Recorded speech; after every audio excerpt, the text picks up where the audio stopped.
Last but not least, I'm actually going to erase everything now because, again, I do story listening differently than Beniko Mason does. Dr. Mason uses it as an entire method. And when you can get that many hours of rich input in there, eventually the repetition starts. And then they start acquiring words when they can understand it. For me, I like to use, I could call it visual storytelling, draw and tell, something like that, maybe just storytelling. But I like to use it to reinforce. We've just used these words. And I'm going to tell a story that primarily uses these words. And any other words that might be words that my students aren't familiar with, I'm going to put on the board. But this would typically happen after a week, 2 weeks, maybe even 3 weeks, so that I know students are pretty comfortable with this, so that I can tell them a story and they can just kind of sit back, relax, and say, wow, I really understood that story. Look how much I learned. The story listening comes after one or 2 weeks, the first 2 weeks maybe. How many? So kind of depends. If I find that my students they need more input or they need some validation about what they can understand, that's when I use the story listening, or whenever it's just another way to get more rich input, to be completely honest for me. One of many things. But I don't feel like I can get enough repetition in one story to really get students to feel like they can write the story. And because I can't get that solid repetition, unfortunately, the realities of being in a K-12 classroom with 30 students, and I have 4 of those, and I have to answer my administrators to tell them what are my students learning, we have to have some pretty solid learning targets. So for me, you might have noticed I didn't really circle. I wasn't trying to get you to master the vocabulary over here, but I use that as my starting off point to make sure we all had some sort of common understanding. Does that make sense? Yeah. There is one question. How many stories like this might you do before you get to the story listening or storytelling part? 2 or 3? Well, it just depends on the class and what they're responding to. I could tell a story the first day, and that could be a really powerful experience. I can shelter a story enough that students can understand it on day 1. And I can make it comprehensible enough. The question is, at the end of the day, what are they going to walk away with that says, this is what I learned today? And because students need so much input and so much repetition, if I told a story on day 1, even if they understood it, they might only get a couple words out of it that they remember the next time. And so, like Beniko does, she does story after story after story, and so the repetition just kind of happens, and then they're reading at home to reinforce that. It's really just a matter of what do your students need right now. For me, I would make sure my students were pretty comfortable with the core vocabulary, and then I would tell a story, which might be one day, it might be a couple weeks, it just depends on the class. But I need to know they're going to be able to walk away understanding it. And since today the goal was to be able to do write and discuss with it, I needed to pick something that we would reinforce the vocabulary well enough that afterwards we could write about it. Trying to make sure if I'm writing here, good. I drew myself a line so I stayed in here. I do 6-panel stories. It works really well for me. And this is something that's my own thing. But I break up my board into 6 panels like this. And when I write the story and plan it out, I plan it out in 6 paragraphs so that I know, all right, this box I'm going to draw and talk about this. This box I'm going to draw and talk about this. This box I'm going to draw and talk about this. It also makes it really easy for my students to retell or write about the story because they can focus on event number 1, event number 2, event number 3. And you can kind of divide things up different ways. You could tell a really simple story that maybe for more advanced students, you might have all 6 of these boxes in one box because they can say more about that thing. But this one's going to be my trouble is I need to leave enough space. I'm going to make 8 boxes because I need to leave enough space for us to do write and discuss at the end.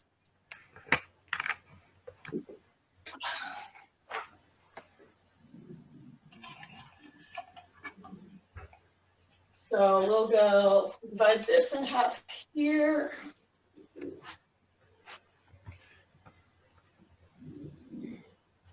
And then we'll save this spot for write and discuss. Okay. This is my very simple story. So this is one I would tell pretty early on. I use it to kind of, again, reinforce students' learning as well as reinforce their own confidence in themselves that, look, you can hear a story and you can understand it in Spanish now, and I don't have to sit and repeat things. And I don't have to ask your comprehension, and I don't have to give you vocabulary words. You can actually listen and understand for a good 10 to 15 minutes now. And the other reason I use this story is it's a cute story that students really, really like, and it introduces some of the culture. Okay, I had to pull my chair over so I can see my story. Are you ready? I am. All right, your job is just to listen and understand. When we get to the halfway point, I'm going to ask for a summary. So if you do feel like you're kind of getting lost, I am going to stop halfway through so that I know that everybody's caught up. But your job is just to listen, understand, react with your facial expressions to show me that. Your eyes do have to be up here, because if they're not, I'm going to be saying things that I haven't taught you yet, and you won't be able to understand it. So I'm going to draw. You can laugh at my drawings. They're not very good, but as long as you are getting the general idea of the story, you're doing exactly what you need to be doing. Okay. Hay una princesa. Hay una, I'm going to switch colors. Hay una princesa. Hay una princesa buena. Es una princesa fantástica. La princesa se llama Ista. Hay una princesa buena, fantástica, bonita, bonita. Hay una princesa, la princesa se llama Ista. Ista es una princesa buena y bonita. Mm-hmm. Hay un guerrero, es un hombre chico. Hay un guerrero. Guerrero.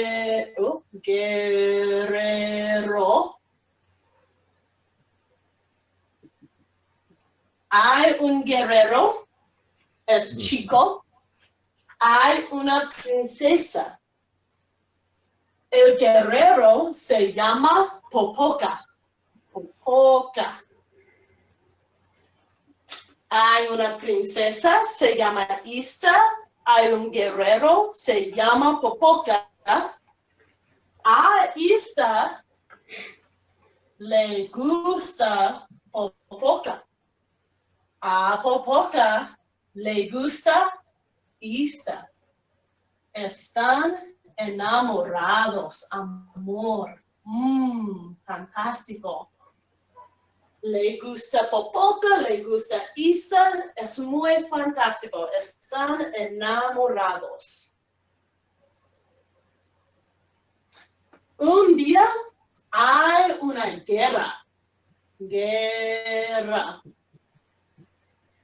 guerrero, guerra. Hay una guerra. Popoca es un guerrero bueno. Así que Popoca, guerrero, va a la guerra. Guerrero, guerrero, guerrero, guerrero, guerrero, guerrero. Oh, lucha. Lucha. Es terrible. Lucha.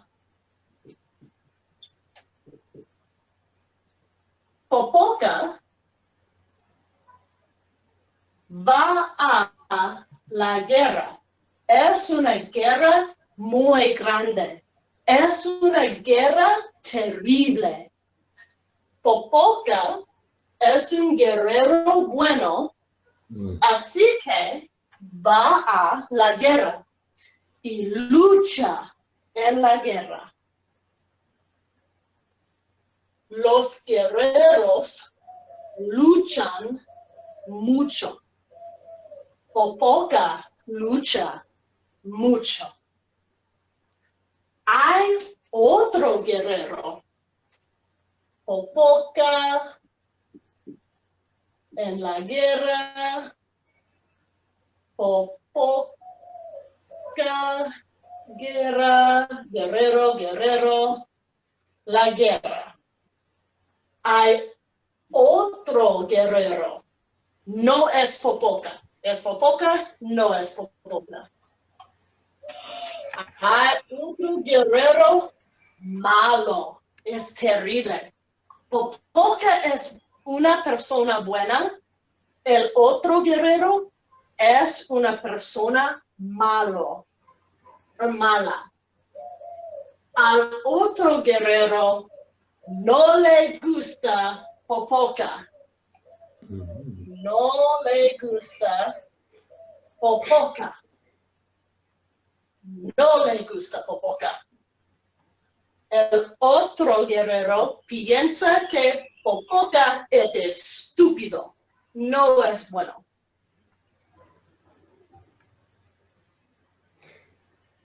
El otro guerrero va a Ista.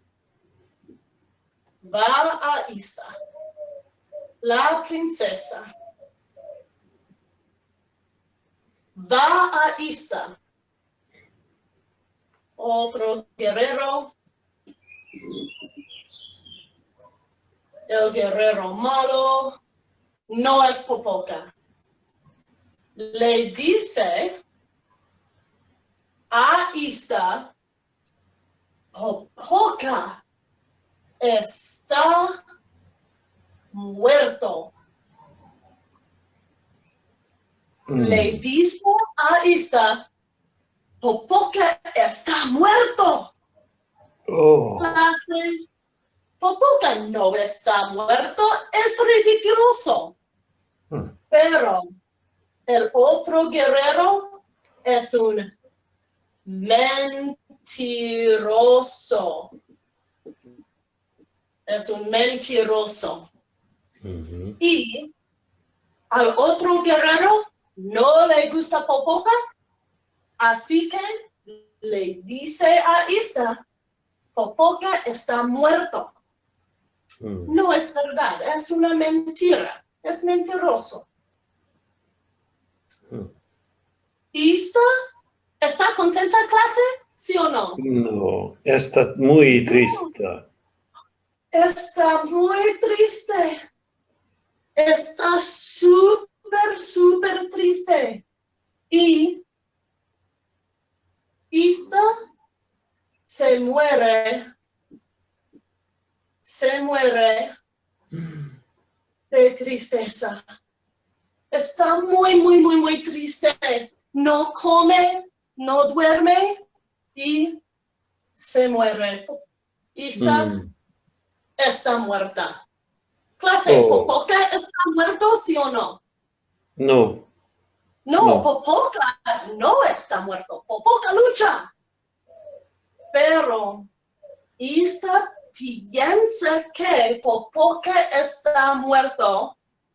Así que está muy triste y se muere de la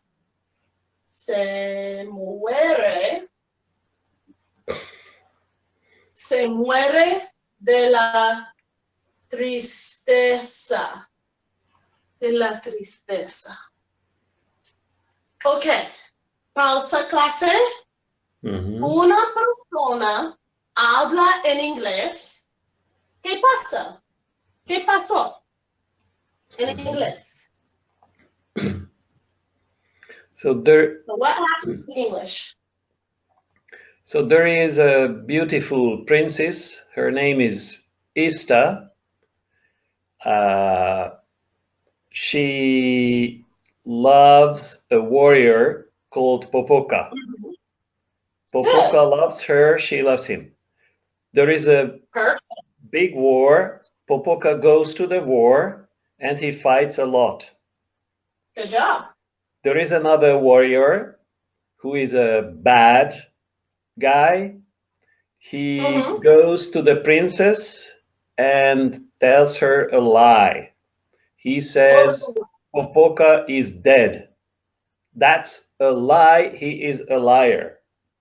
And does he like Popoca? He doesn't like Popoca. And so why do you think he lied to Ista? Because he doesn't want her to love Popoca. He wants her to love him. Oh, now we're getting somewhere.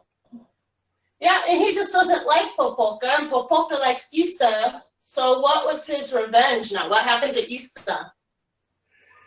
She dies of sadness. Yep, she did. Clase, ¿hay un problema o todo es perfecto? Well, it's a big problem.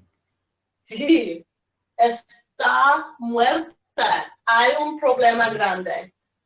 So, pause for teacher talk. I am not good enough as a teacher, and I will readily admit it, that if I were telling this story, I know that there might still be a couple of students that I've missed. I think I would have most of my students. I'm pretty confident in being able to tell it that way, but there might have been a student who zoned out for a moment. There might have been a student that just missed a critical detail, or even we've added something to the story that he likes her, and so he doesn't like Popoca. So now we have this love triangle thing going on, which I didn't necessarily intend, but if students bring that up at this point, we can clarify that.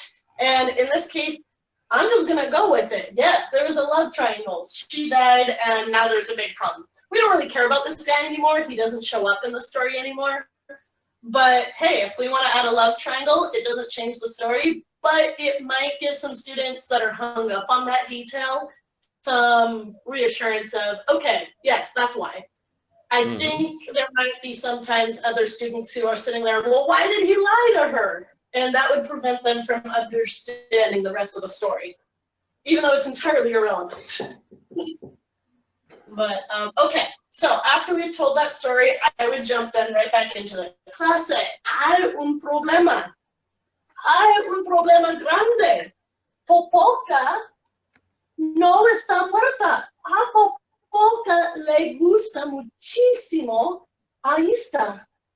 Pero Ista piensa que Popoca está muerto y se muere de la tristeza. Oh, qué triste.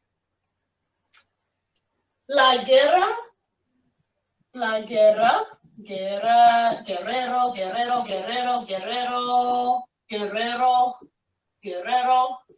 es Popoca, Popoca guerrero es bueno. La guerra termina. Popoca es guerrero bueno. Mata a los guerreros malos. ¿Todos están contentos? ¡Es fantástico! ¡Muy bien! ¡Ganamos la guerra! Popoca está muy feliz y va a la casa de Ista. Casa de Ista. Popoca está muy, muy feliz. Va a hablar con Ista. Es fantástico. Es un día muy, muy, muy bueno. Pero Popoca está en la casa de Ista. Clase. ¿Ista está en la casa, sí o no? No. No, porque Ista está muerta. Ista está muerta, muerta de tristeza. No está en la casa. ¿Cómo está Popoca? ¿Popoca está contento? ¿Está feliz? Está muy triste. Sí, clase. Popoca está súper triste. Mira, ahí está. Ista está muerta.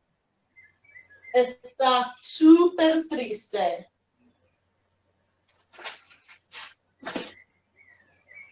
Popoca mira a Ista. Popoca lleva a Ista. Lleva a Ista.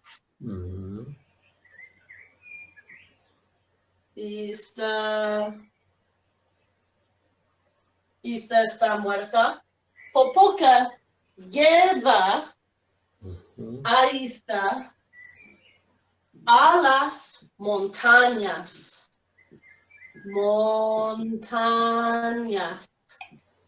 Montañas, ¿sí? Montañas. Lleva a Ista a las montañas. Pone a Ista en las montañas. Es un funeral, ¿sí? Un funeral para Ista. Ista está muerta. Hay un funeral para Ista en las montañas. Popoca no va a su casa. No va porque le gusta a Ista. Mira a Ista por mucho tiempo.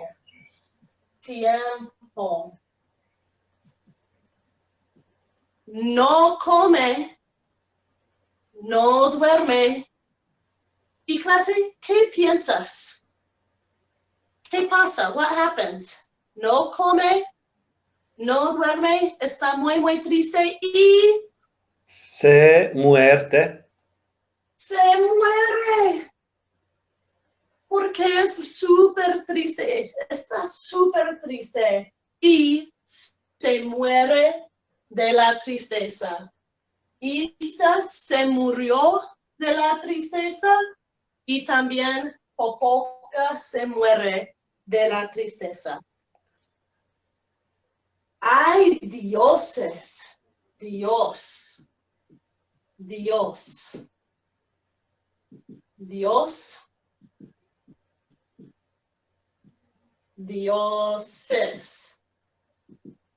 Hay dioses. Los dioses miran a Popoca. Popoca está muerto. E Ista. Ista está muerta. Los dioses miran a Popoca e Ista en las montañas. Los dioses piensan, es muy triste. Los dioses transforman a Popoca e Ista en volcanes. Hay dos volcanes en México. Uno se llama Popocatépetl y el otro volcán se llama Iztaccíhuatl. Hay dos volcanes en México, de Popoca e Ista. Popoca mira a Ista y fuma. Fuma, ¿qué es fuma? Smoke. Sí, fuma porque mira a Ista. E Ista duerme con Popoca. El fin.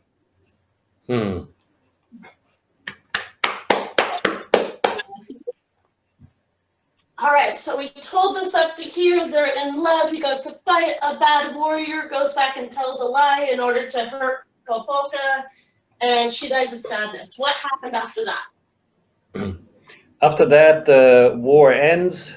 A triumphant Popoca goes to Ista's house to speak to her, but finds her dead. He takes her to the mountains, takes her body to the mountains and buries her. And then he just looks, doesn't eat, dies. And the gods see the two of them and they turn them into two volcanoes. Perfect. Muy bien, clase. Okay, escribimos. Typically, I wouldn't do a full write. This might be a Friday activity. I wouldn't do a write-up until I knew that students would have enough language, because I only wrote up here the new words. These are those low frequency words or words that I just haven't introduced yet. I could go back and erase all the English. In fact, I will do that, because when we do the write and discuss, it's going to be a simplified version. And it always is.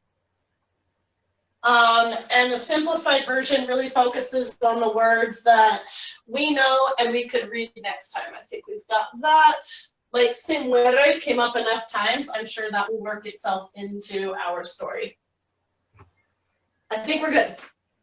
All right, so a very, very simple version. Write and discuss. What details can we add about box number 1? There is I princesa. Hay una princesa. princesa. ¿Cómo se llama? Se llama Ista. ¿Quién más hay? Who else is there? Hay un guerrero.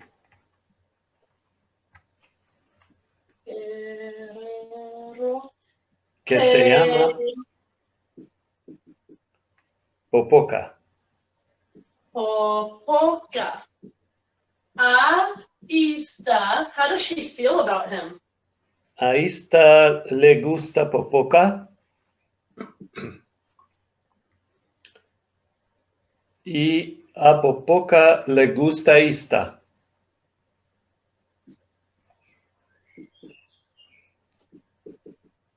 Muy bien. Son enamoradas. Muy bien, son enamorados. So I could add that in, especially because for some students that's going to be I+1, and if a student wanted to throw that out there, or if I wanted to, they could probably understand that. I'm a little bit worried about how much I can write in this space, so I'm not going to write it now, but normally I would. Okay, so then what happens? Hay una guerra. And what does Popoca do? Popoca va a la guerra. And what does he do in the guerra? y lucha mucho. Muy bien. So I would ask that because I already know I left the word up there. So some of my students might not be able to reach for that because that's a low frequency word. But students who are looking at this and want to add more details, we can put that. Okay. So who else is there? Hay un otro guerrero. And what is he like? ¿Es bueno o es malo? Es mentiroso. Oh, Es malo y mentiroso. How does he feel about Popoka? No le gusta. No le gusta Popoka.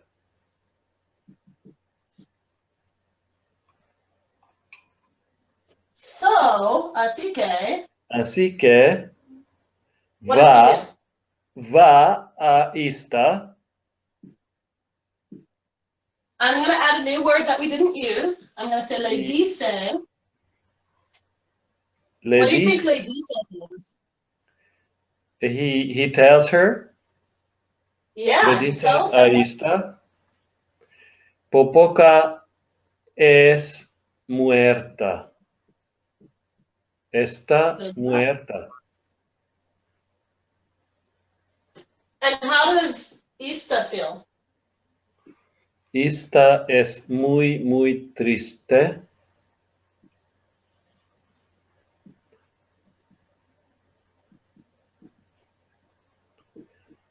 No duerme. No duerme. Y no, and doesn't eat. Ni come. Good job. No Good duerme remembering ni the come. details. I think it goes in. So again, that's going to be one of those words that I didn't even write up here, but if a student remembers that detail, I can add that into our story. No duerme ni come. Doesn't sleep nor eat. Se muere. Muy bien. Se muere de tristeza.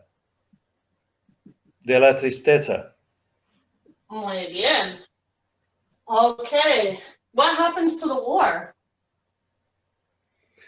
La guerra se termina.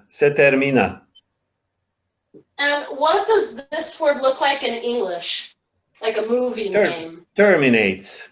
Terminate. And what does the Terminator do? He ends. He ends people, yes. Yeah. So the war ends itself in this case. Yeah. La guerra se termina. And what does Popoka do? Y Popoka va a la casa de Ista.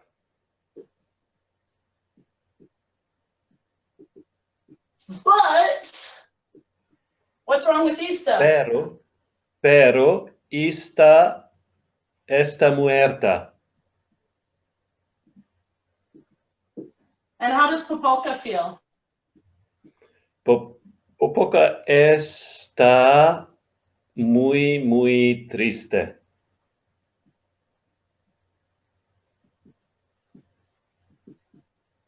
So Popoka, how do you say, goes to? Va a las montañas. Do you remember how to say with? Pardon? Do you remember how to say with? Goes to the mountains with? Con. Va a las montañas con Ista. So teacher talk, I used lleva for carries, but because I didn't write it up there and I only used it in this one case, I decided to simplify it as we wrote it. And that's why I guided that sentence a little bit more so that you wouldn't get stuck on how do we say carries. Popoka goes to the mountains with Ista. There is a, what does he have for her? Hay un funeral para Ista. Good job. What does he do after the funeral? Or what does he not do? no come ni duerme.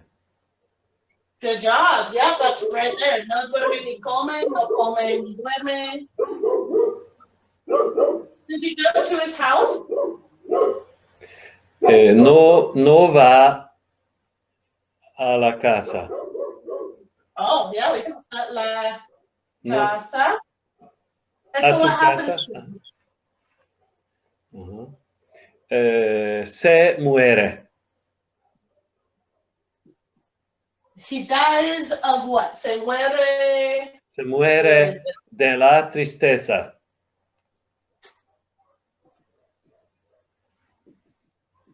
I'm spelling tristeza differently each time. Okay. Se muere de la tristeza. And then what is there up in the sky watching all this? Los dioses. Hay dioses. Los dioses. dioses. Los dioses miran. Oh, miran. Yeah, we can put that in. Miran a Popoca y ahí está y Popoca. So in a moment, I'm going to explain why I switched up Popoca e Ista. What does he do to them? Los transforman en volcanos. En dos volcanos. Yeah, and we could say, where are the volcanoes? Do you remember when I said that? En México. Están en México. And then hoy en día literally means today in day. It means in modern day. So hoy en día means now. Okay. So we have a text here that is more complicated than all of our texts, and that's one of the cool things about the drawing and telling the story, or story listening, whatever you want to call it. And this isn't true to what Beniko Mason does, but it's inspired by. So I hesitate to call it story listening because I don't want to mix that up with her specific method. Mm-hmm. But using that and doing it the way that I do, we have a more complicated story with more vocabulary than we would have necessarily in a student-created story. We've learned a little bit about culture.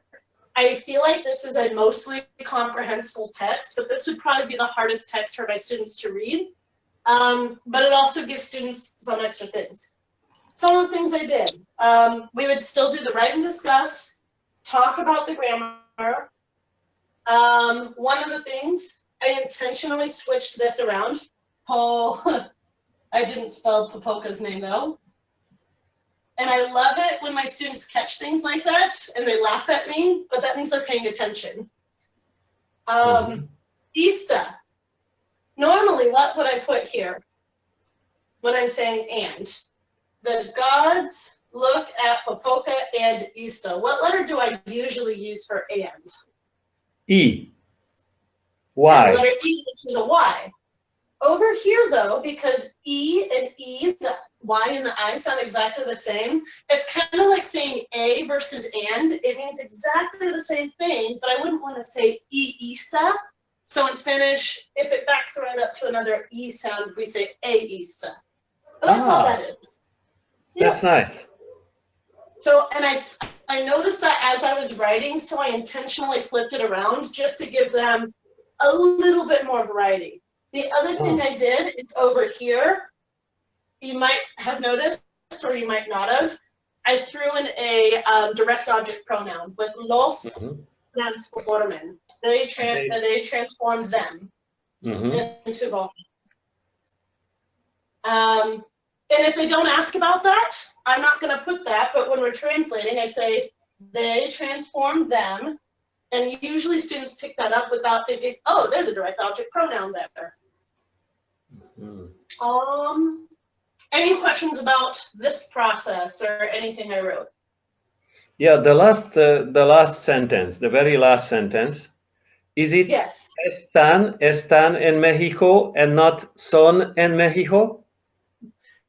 So this is one of those moments where I take faith in the fact that my non-native speaking is not going to fossilize as they hear more and more speakers.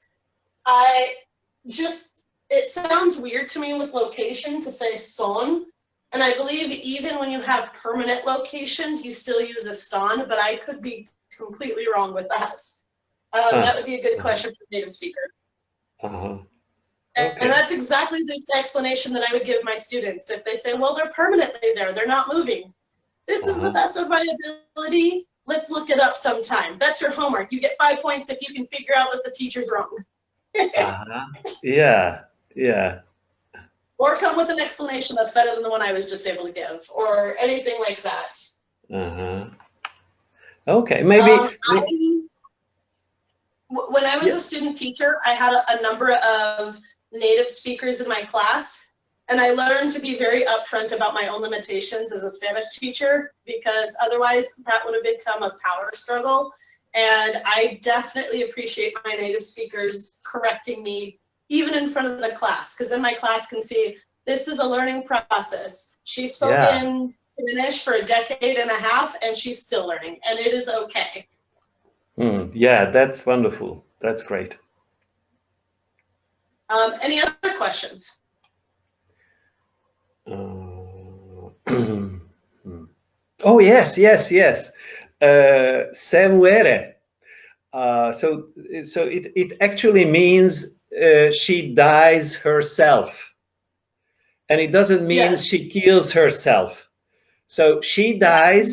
Is it always? So when she dies at the age of 80, or she dies in 1980, or whatever, is it always se muere, or is it some, or it's just in this context? So I know mata is kills. Yeah. Muere means dies, and this is one of those reflexive verbs like cepillarse or dormirse. These are things that are happening to yourself, kind of like casarse. You marry yourself to another person. It's an action that you're doing to yourself, whether voluntarily or involuntarily. She did.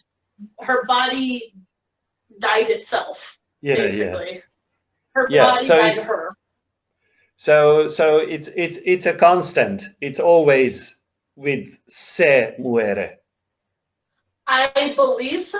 I think just like in Spanish, there's always one or two exceptions where it changes, kind of like when we were talking about es feliz versus está feliz. 99% of the time it's going to be está. And I think that's the same thing here. Based on my input, se muere is correct pretty much every time, but I have cases where it's wrong. Okay, however, so at least most. Yeah, people would still understand me regardless. Yeah. Okay, good. Anything else? Do